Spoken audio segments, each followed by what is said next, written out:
ఉన్నారు ఇక్కడ. ఎంత జోషు, ఎంత అభిమానం.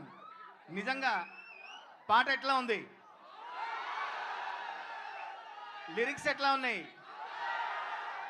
నేను ఇవాళ వచ్చేటప్పుడు 1ంటికి ట్విట్టర్లో పెట్టా,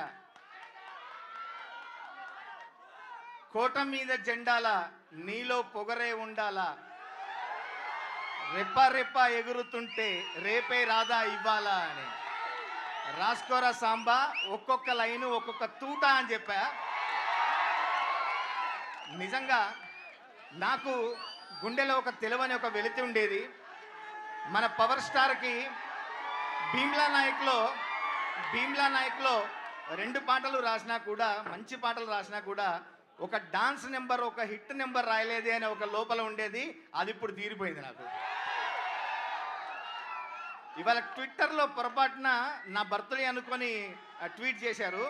నేను నా బర్త్డే కాదని చెప్పాను, కానీ నా బర్త్డే జరుపుకున్నా ఇంత సందడిగా జరుపుకోలేనేమో. నేను అంత సంబరంగా ఉంది. నా బర్త్డే కాకపోయినా నాకు ఒక కొత్త సంబరాన్ని, కొత్త జోష్ని ఇచ్చిన మీ అందరికీ ప్రత్యేకంగా ధన్యవాదాలు తెలియజేస్తూ, మా డిఎస్పి గారు ఈ పాట 2 రాత్రులు కూర్చొని తెల్లారి వరకు నిద్ర లేకుండా హరీష్ అన్న, డిఎస్పి గారు, నేను కూర్చొని ఈ పాట రాయడం జరిగింది.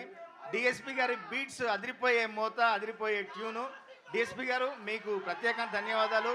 హరీష్ అన్న అంటే, పవన్ కళ్యాణ్ గారు అంటే మీకు ఎంత అభిమానమో మీరు చాటుకున్నారు. మరొకసారి ప్రత్యేక ధన్యవాదాలు సార్. ఇంకా మన కల్ట్ కెప్టెన్ గురించి ఏం చెప్పాలి, మన పాటలోనే చెప్పాము, ఎక్కే దిగే కిక్కులో నా దక్కేదేముందే, అరే సచ్చేదాకా కిక్కే ఉండాలే, ఎక్కి తొక్కేటోళ్ళేవు నా తగ్గేదేముందే, అరే నెగ్గేదాకా తిక్కే ఉండాలే.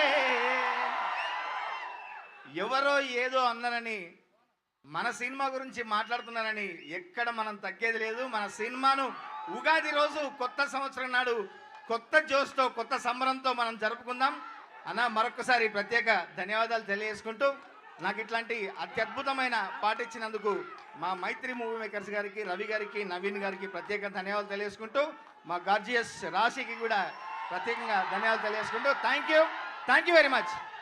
Thank you Kasila Samanna, thank you so much. ఇప్పుడు బ్యూటిఫుల్ రాశి గారు మాట్లాడతారు.